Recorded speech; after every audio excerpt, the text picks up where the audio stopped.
This is a story Americans need to hear about how Trump made the decision to strike Iran.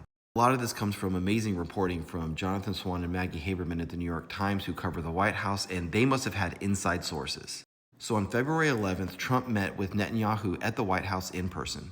So they go down to the Situation Room together. Trump has a team with him, and on the screen is also Israeli intelligence director David Barnea. Susie Wiles is there, Marco Rubio, Pete Hegseth and Dan Kane, John Ratcliffe, head of the CIA, Jared and Steve Witkoff. And Netanyahu tells Trump that they have this guy, Reza Pahlavi, and other candidates who can take over the government of Iran.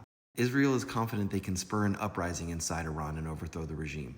Overnight, American intelligence analysts evaluate Israel's plan, and on February 12th, the Americans meet again, and the head of the CIA says the idea of Israel causing an uprising in Iran is farcical. Rubio says it's this. General Kane, the head of the Joint Chiefs of Staff, says that they oversell, their plans are not always well developed, they know they need us, and that's why they're hard selling. So a lot of Trump's advisors are not that excited about this, but Trump does not like Iran. For example, here's a piece about an anti-Iran rant that Trump made in 2018. And it certainly doesn't help that there are reports like this from CBS News that Iran was sending assassins. Trump was really confident in U.S. military capabilities after Venezuela. And basically, it seems like Rubio said, I'm not so sure. J.D. Vance said, I'm not down. Susie Wiles said that while she didn't think it was her job to share her concerns with the president, she was worried about the United States getting dragged into another war in the Middle East, and she was worried about high gas prices month before midterm elections, smart lady. Tucker Carlson, who apparently is a friend of Trump's, was not down at all. He said that the only reason Trump was considering this was because of Netanyahu, and Trump apparently told Carlson that the U.S. had no choice but to join Israel in attacking Iran.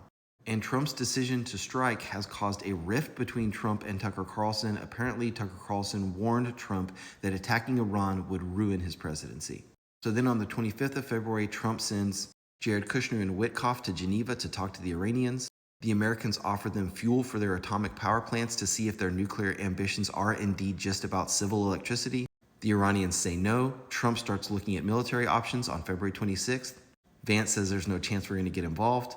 On the same day, there's another meeting, this time that includes David Worthington, the White House counsel, this guy, Stephen Chung, the communications director, Caroline Leavitt, Scott Bessent, and Energy Secretary Chris Wright. Mr. Chung says there's going to be a PR fallout. The chief counsel did not want to give his personal opinion, but when Trump pressed him, he said that he was a Marine veteran and he had known a service member killed by Iran years earlier. Trump says we have to do it. We need to make sure they don't have a nuke. Then the next day, Trump sends the message, Operation Epic Fury is approved, no aborts, good luck. Okay, two genuine questions. What do you think about how this decision was made? And why do you think somebody who was in that room would give this information to the New York Times?